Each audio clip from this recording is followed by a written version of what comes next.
Ya, Anda masih bersama kami di seputar Aceh. Pemirsa, untuk menertibkan dan juga menepis anggapan bahwa anggota Satpol PP dan WH benar meriah mengkonsumsi ataupun memakan narkoba, Satuan Polisi Pamong Praja dan juga Wilayatul Hisbah melakukan tes urin di Aula Sedakap Redelong Bener Meriah.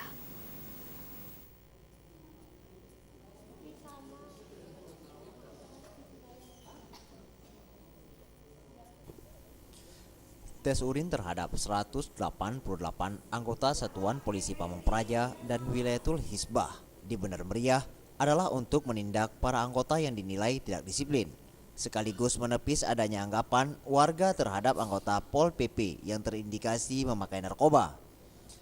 Tes urin terhadap anggota Pol PP dan WH di Bener Meriah belum pernah dilakukan. Makanya momen ini dianggap sebagai langkah yang tepat untuk seluruh jajaran aparatur penegak perda dan kanun daerah.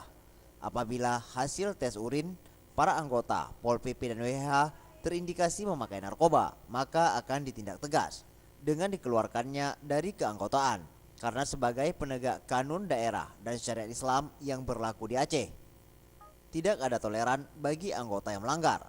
Tes urin ini dilakukan bersama Badan Kepegawaian, Pendidikan dan Pelatihan dan Rumah Sakit Daerah Muyang Kute.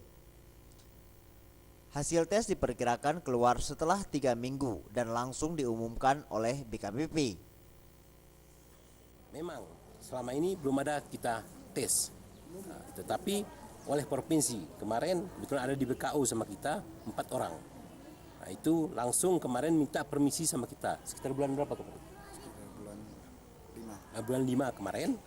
Nah, itu ada tes urin ke Banda Aceh, sekitar 4 orang.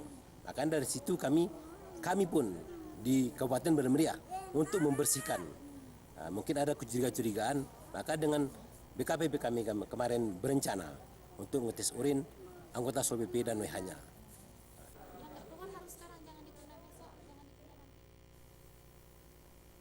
Pemerintah Bener Meriah berencana akan melakukan tes urin pada seluruh pegawai di ruang lingkup pemerintah kabupaten secara bertahap. Dari Bener Meriah, Tim Liputan, Aceh TV.